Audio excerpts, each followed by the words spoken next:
ခုံးအနောက်ရက်ကိုသွားမယ်ခကြီးဟာအခုမှအစပဲရှိသေးတယ်ငကားကငါတို့ရဲ့မြင်းကိုစားလိုက်ပြီအခုငါတို့ဘယ်လိုလုပ်ကြမလဲရှိပါဝခုံးတို့ဘေးရွက်နဲ့သွားကြမလားဩမင်းကအခုလိုအချိန်မျိုးမှာတော့နောက်နေနိုင်သေးတယ်စတာပါရှိဖို့ရဲ့ဒီငကားလောက်ကတော့ဝခုံးနိုင်ပါတယ်ရှိဖို့နောက်ဆုံးဟိုက်ငကားထွက်လာကြ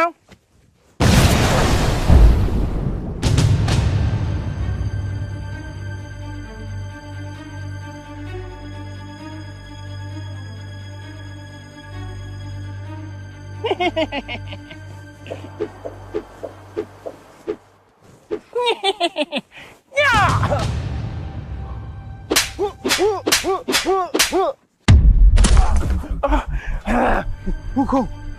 စကားထဲမှာကြာတော့မင်းနိုင်တယ်လေစောသေးလို့အကြောပေးထားတာပါရှိဖို့ရဲ့ဟဲ့ငကားမင်းနဲ့ငါနဲ့ထပ်ပြိုင်မယ်ပြိုင်လိုက်လေ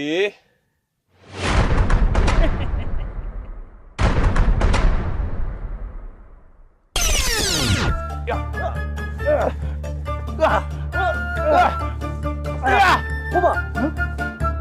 ဘာမဟုတ်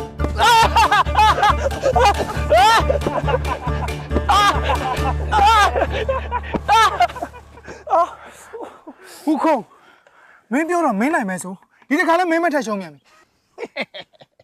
မင်းသား2လဲတော့ခံမယ်လေရှိဖို့ရဲ့3လဲ1လဲတော့မင်းသားစားမယ်ဟဲ့မင်းနဲ့ငါနဲ့ထပ်ပြိုင်မယ်ဟဲ့လှုပ်လိုက်လေကြာသလားလို့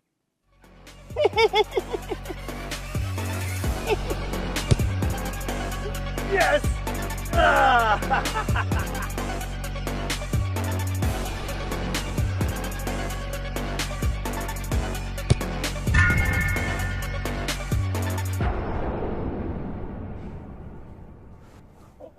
ရှိဖို့တော်လိုက်တော့ဘူးခုံးဒီလိုမှန်းသိရင်လေမင်းကငါလက်ငါးချောင်းတောင်အောက်ကနေမကယ်ခဲ့ဘူးအားကိုရမလားမှတ်တယ်ဖို့ရှော့ရှိဖို့ရင်မြောက်လဲလူပဲဗျာတစ်ခါတလေတော့ရှုံးမှာပေါ့လို့မင်းဟာ3ခါတောင်ရှိပြီကွာအော်ရှိဖို့ဒီလိုလောက်ပါလားပါလေငါ့ကိုငကားနဲ့ချခိုင်းမှုလားအော်ရှိဖို့လေပြောတာဆုံးအောင်နားထောင်ပါဦးကွာရင်မဲတော့ခေါ်ပြီးအခုညီတောင်းကြည့်မလားအေးမင်းပြောတဲ့အကြံမစိုးကွာရင်ဖိုးသားကွာရင်ဖိုးသားကဲဝခေါ်ဘာပြဿနာရှာထားပြန်မလဲ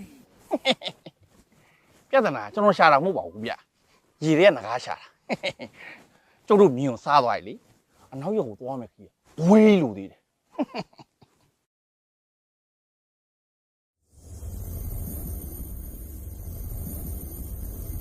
မြင်းထဲမြင်းနဲ့အနောက်ရက်ကိုခီးသွားမှာမလားဒါလေးနဲ့သွားအဲ့ဒါဘာကောင်းကြီးဒါ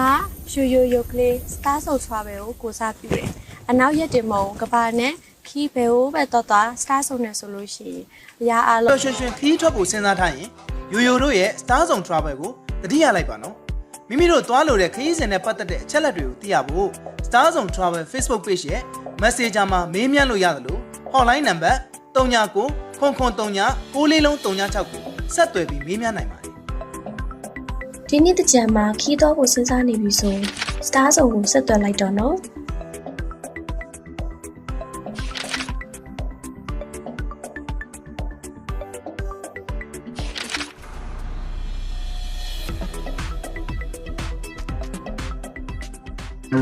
။